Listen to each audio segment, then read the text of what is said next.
Very good. It's good to talk to you. Where are you today? I'm in Morgantown, West Virginia, at work right now. At work. Well, thank you for taking some time away from that to join us today. At work on the car or work? Work on at the transmission shop, Melvin's Transmission. My dad owns that, and then the race shop's right next to him. All right. So if I have a transmission problem, can I give you a call? Or a race car? Yeah, bring it on down. We'll fix you up. All right. So it might be a drive. That's 2.5 hours or so from here. But if I can get it there, we will look you up. Hey, we want to talk to you today about your auto racing career. And before we get too deep into it, I want to turn it over to Jay. He's given me just a little bit of information. Why don't you fill in our listeners? Okay. Deana is out of Morgantown and is races in the top modified division with unlimited horsepower. Generally, though, that tops out at about 800 or 900 horsepower, same as you see in the 410 Sprints and the super late models. She just won Saturday at Tyler County in the Dixon Classic. I believe it was the 8th annual Dixon Classic. And it's and Tyler County is a tough track to race on. It's a quarter mile, and it's called the Bull Ring, and it's not called that for nothing. All right. So Deana, why is it called the Bull Ring? What is so tough about that course, and what made it relatively easy for you to be able to maneuver that course? Well, that's probably our 8th or 10th time there, and we've had pretty good luck there. It's really, if you've ever seen like Bristol, where the track's down into, like the fans sit around the track, and you can really just, like you're sitting on top of the track. And you're pretty much turned the whole time when you're racing. It's just a big circle. You can go 3-4 wide passing, door to door. You just really have to get up on the wheel. And this is one of our really big races. For the Bull Ring Bonanza, we finished 5th, and that was 55 laps. And we had cars from North Carolina there, PA. It's probably the best of the best from the East Coast. And last night, or Saturday night, we won our heat race and led every lap of the feature and beat some big names, and was the first female to win a modified race at Tyler County and first one to win the Renegade Tour race. Now, that sounds like a fun course. When you talk about you can go 4 wide, you're door to door, do you like that type of racing? Yeah, I love that type. Besides if you're 3 wide, I don't really like being in the middle of that. Someone's got to give there, and it's usually the middle guy.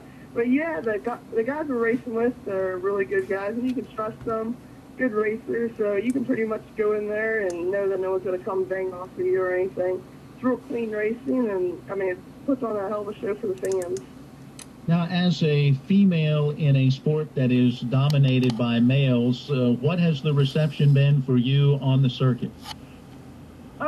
My dad's raced for 20-some years, so I was always around that, and a lot of these guys I've been racing with have seen me grow up and has followed all my sports and through college and everything. So I've earned their respect. You go to the bigger tracks, the better guys. Those are the guys that I've earned their respect. But when I go to the local tracks, some guys have a problem with it, but it'll be okay. But that's all I've ever done is just play with sports with the guys. I played football, baseball, basketball. So I'm used to being the only girl, so that's not really a big problem for me. It's just making sure the other drivers respect me and know I'm just not out there just to make laps or anything. I'm out there to win. Is there some incentive there to go out and race well? Oh yeah, definitely. Being a female driver, no one really puts any pressure on you or anything, so I'm putting the most pressure on myself. I want to be the best there is in everything I do. So just going out there and making a race or something, that's not good enough for me. I want to go out there and be a top 5 car every time. It's not to have a car to win. You mentioned you want to succeed. We understand the winningest female driver on short tracks in America. When you hear that, what does that mean? That's pretty awesome. This is only my 4th year racing, so I definitely didn't expect this. We've been on the cover of the National Dirt Modified magazine, and the cover's never been done before. It's usually 2 or 3 modifieds, and we're on there by ourselves.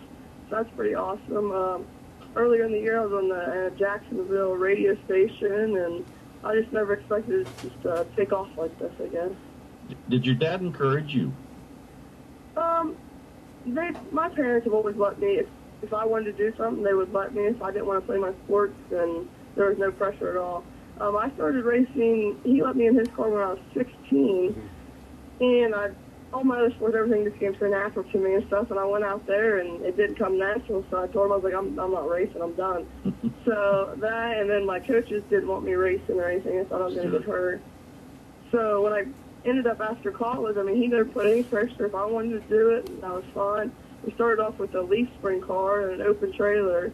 The first year, he wanted to make sure I was going to stick with it and say it wasn't too much work or what. And then after that, after I got the hang of it and wanted to keep going, then we started progressing up. What was the difference? You say you got in the car at 16 and went, no, I don't want to do this. Now you're doing it and doing it very well. What's the difference? I think I just matured some.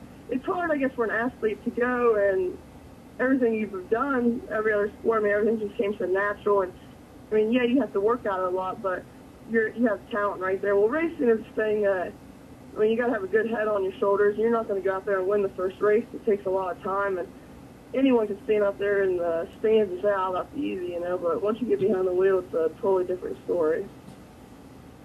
You mentioned getting behind the wheel. How much did you learn before getting behind the wheel with your dad in it? You said you grew up around it at the track, and even though you didn't get in the car till 16 and you know, now just the last 4 years really seriously, I'm sure you had to, whether you realized it or not, be picking up a lot along the way. Yeah, he's an awesome driver. If you talk to anyone, he's one of the best around. A real smooth driver, and I've watched that my whole life. So a lot of people say that I drive just like him, and he didn't tell me to drive like that, but I guess just watching him over the years, and I was always down at the shop with him, and I knew what it took to race, and it's one in the shop, so I had to work. If I wanted to race, I had to work my butt off in the shop before he would even think about it, and that's what we do right now, and maintenance is our big thing, and we're having a pretty good year right now. Are you pretty much in the car every weekend? Oh, yeah, I have job security and everything. No one else can fit in my seat. Now, you're other than sprint car drivers up in Pennsylvania, you're one of the only drivers that I've heard of, even top drivers, that race twice a week. You're usually at least 2 nights a week. Is that correct? Yeah, we'll go 2 nights, sometimes even 3. We usually race over 40 to 50 times a year, and right now that's exactly what I need. I need to get out there and just get a lot of seat time at different tracks. My first year I started off around local tracks. Second year we progressed out some of different tracks that really just stayed close to home too, and wanted to make sure we could win at a local tracks before we did anything else. And then my third year I went and we followed the Road Warrior, AMR Road Warrior Tour, and we finished second in that, came down to the last race with Doug Henry, which is a past time winner and national points leader, and been racing for years and years, and we came down, we were second in points with that, and right now we're the Renegades. I think just racing a lot. I mean, all my other sports, that's all I ever did was just keep playing and practicing and stuff. Practice makes perfect. You don't really get a practice in racing. You're just thrown out there with the big dogs, and you can't mess up then. So, I mean, it just really helped the competition. I've learned a lot from them. Racing with the clean drivers, you really just watching them and watching where they pick up the throttle, how they enter a turn. And a lot of the guys, they'll help. I'll go up and they'll help me. I mean, no one's ever been nasty or anything to me because I'm a girl. Everyone just wants to help me. Would you say that part of that is I watch down here at Winchester Speedway, one of the tracks that I cover. They have a U-Car division, which is an entry-level front-wheel drive four-cylinder division where you spend more on the safety equipment than you do on the car. And what I've seen down there is there's less respect sometimes for the female racers until the female racers will come up and bash a guy on the fender. Then they kind of back off. But would you say part of that is the fact that you're running basically one of the top divisions in the country, that these are not, $50 cars. These are, you guys are in what, about 25 or 40,000 for the engine? Oh, yeah. Yeah, I mean, these cars aren't cheap. Yeah, I mean, this is a top division, and that's what I've seen. Is I've seen in the 410 sprints, you got Jessica Zemkin racing up at the Grove once in a while. You get Nicole Bauer, Jessica Anderson, and they race up there. And there's no difference. You don't see any difference. You don't see them getting crowded. Would you say that part of that is just the cost of the equipment, that these guys are not kind of got that local track mentality? Yeah, I would say the local guys have a bigger problem with beating than the bigger guys. But, I mean, equipment-wise, I think it just all takes to earning their respect. I mean, to get respect, you have to earn it. And a novice female is usually not very good at driving, so until you earn their respect, then, I mean, they don't have anything to, they'll race you just like they race anyone else. But I think me coming out, and this is my 5th win of the year, and 15th or around the 18th win of my career, I think they know I'm not there just to go around the track, and I'm there to kick their butts. So. You mentioned that nobody could get in the seat. How tall are you? I'm only 5'5". On a good day, I like to say. With your big tennis shoes on, right? Yeah. No, I have it's the first seat from the youth kids. It's the first one for the adults. I see. Yeah, and then we had to take it and ratchet strap it in to make it closer to me. And then I got my gas and brake and everything. We have it on you can move it, and it's all the way up. So anyone else that comes in there, I have the Hawkins boys that we're real close with them, and Jared, who came down, to get in the car and drive it over to the front chute one time, and his knees were about up in his chin. So sounds like when I get in my wife's car after she's been driving, it's the same thing. Now you're in the middle of the points chase this year and everything for what you're doing. But what are your plans for next year? Next year, right now it's up in the air. Hopefully we got asked to go to the Indy show. It's an IMIS show.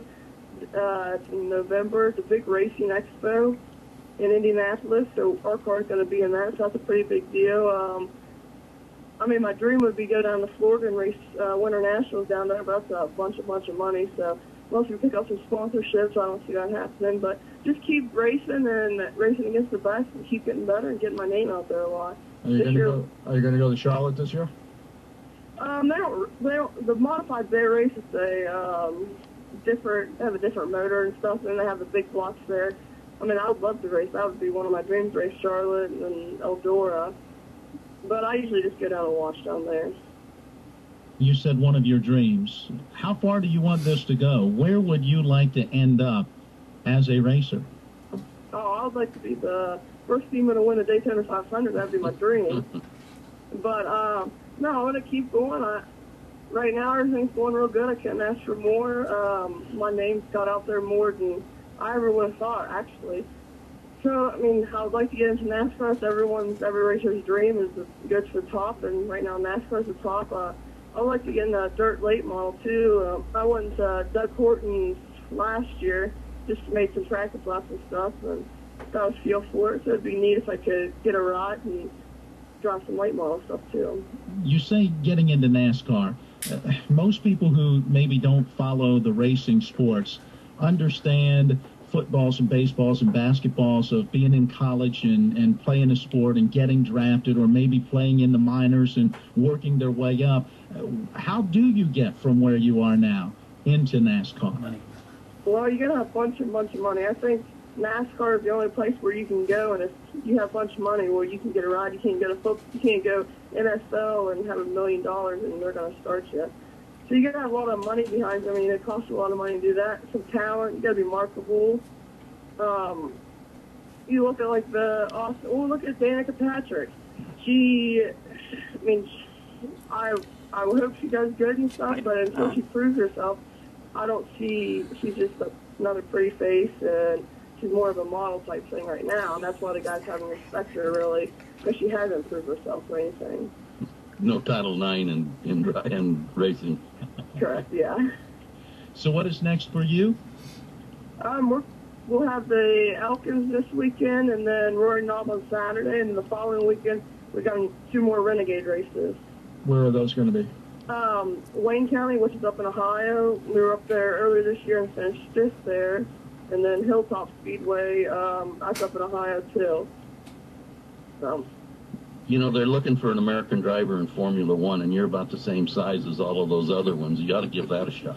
Hey, that sounds good to me. Anything with 4 wheels on it, I'll do it. That's right. Have you ever done any open wheel? No, I raced some ARCA trucks. That's the only asphalt I've done. I raced go-karts 7 times when I was probably 10, and that's the only racing I've ever done. Just 25 years old, so the future is definitely bright as you move forward. We wish you all the best. Anything you'd like to add? About a minute left here in the program. Oh, yeah, I'd like to thank all my sponsors, Melvin, Charlie Valley, Slavic, Jack's Recycling, Two Brothers, Outlaw by Shaw. I couldn't ask for anything else. They really helped me out this year. My parents, mom and dad, and my buddy Dan Johnson, he's been coming with us and helping us at the shop every once in a while, so I appreciate that, and I hope our year continues to keep going up. Now, is there a racer training school that you all go through? Because every time that you talk to a racer, it's always about the sponsor. It's, hey, I want to say thanks to, is that taught to you, or does it just come natural? No, I mean, I think you just have to appreciate it. You really realize how much everything costs. I mean, even just to get to the track, it costs $300 some just to fill up our diesel just to get there. And that's not even talking about tires and the for the car or the fuel in the car. So the sponsors are a real big thing. I mean, we're always looking for new sponsors. I can't thank those guys enough for stepping up and helping us out this year. Well, a lot of the guys have been with us since I played sports and needed some going on trips and needed some money then, and they were right there with us from softball too. All right. Well, we can't thank you enough for joining us on today's program. Thank you so much, Jay. Thank you for setting this up. All right. We are going to get into a new